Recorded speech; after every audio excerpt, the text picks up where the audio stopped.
এই প্রথম আপনাদের জন্য আজকে আমি নিয়ে আসলাম অল্প খাবারে বেশি পুষ্টি মজাদার পাকোড়া। তো এই পাকোড়াটা আজকে আমি কিভাবে বানাইছি সম্পূর্ণ রেসিপিটা আজকে আপনাদের সাথে শেয়ার করব। আমি কিন্তু এই পাকোড়াটা জীবনে কখনো বানাইনি, এই প্রথম বানালাম। তো দেখেন পাকোড়াটা বানানোর পর পাকোড়াটা কতটা সুন্দর, আর এইভাবে সুন্দর করে ভেঙে যাচ্ছে একদম নরম তুলতুলে। তো দেখেন আমি এখানে কত বড় একটা বাঁধাকপি নিয়ে আসছি। তো এই বাঁধাকপিটা কিন্তু এক এক করে আমি কেটে নিব। তো দেখতেই পাচ্ছেন কত বড় বাঁধাকপিটা একদম। তো বিসমিল্লাহ বললে এখন বাঁধাকপিটা কাইটা নিতেছি। তো কাইটা নিতেছি আর ভাগ ভাগ করে নিমু।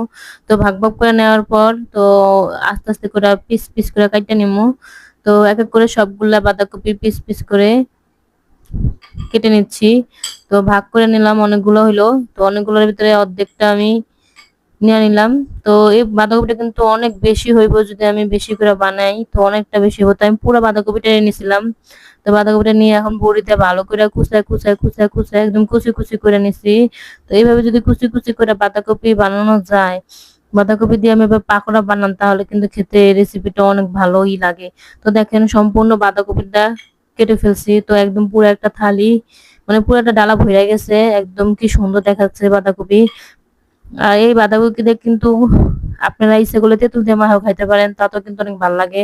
তো আমি তো আজকে বানাবো বাঁধাকপি দিয়ে পাকোড়া। তো আমি লবণ লইছি, লবণ দিয়ে এখন আমি এগুলো ভালো করে হাতে কসলা কসলা একদম ফিনিশিং করে এলেছি। তো দেখেন একদম ভর্তা ভর্তা করে এলেছি। তো এখন এখান থেকে দেন কোরকম পানি বেরিয়েছে। অবশ্যই লবণ দিয়ে যদি এরকম কসলা বাঁধাকপির পাকোড়া বানান, তাহলে দেখবেন এরকম ভাবে পানি বেরাইবো। তো দেখেন সবগুলা আমার হাত দিয়েছি, সবগুলা পানি বাই করে ফেলছি। তো বাঁধাকপি গুলো এখন নিয়ে নিলাম। তো এর সাথে আমি দিতেছি 1 চামচ পেঁয়াজ দিয়ে দিছি, 5 থেকে 6-7টা কাঁচামরিচ কুচি দিয়ে দিচ্ছি, টমেটো কুচি দিয়ে দিচ্ছি 1 চামচ, দিয়ে দিছি 1 চামচ হলদের গুঁড়া দিয়েছি, 1 চামচ মরিচের গুঁড়া দিয়েছি। এখানে আমি চাউলের গুঁড়া হাফ বাটি চাউলের গুঁড়া দিয়েছি, একটা ডিম ভেঙে।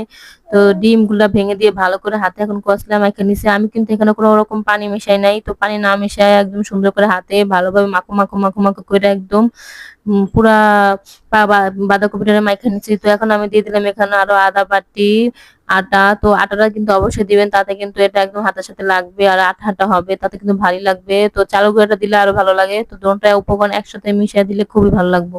তো দেওয়ার পরে আমি এখন হাতে দেখেন মাখো মাখো করে একদম মাখাই নিছি। তো মাখানোর পর চুলার মধ্যে কড়াই বসাই দিছি। কড়াই বসা দিয়ে এখন আমি তেলটা ভালো করে গরম করে নিয়া, তো এখন এক একটা এক পিস পিস করে সবগুলারে হাতে বাঁধাকপি গুলারে একদম হাতে মাপে পিস পিস করে দিয়ে দিলাম কড়াইয়ের মধ্যে। তো দেওয়ার পর তো অল্প জ্বালা আমি পাকোড়া গুলোকে ভালো করে ভেজে নিলাম। তো আমার ভিডিওটি যদি আপনাদের ভালো লেগে থাকে, তাহলে আমার চ্যানেলটি সাবস্ক্রাইব করবেন।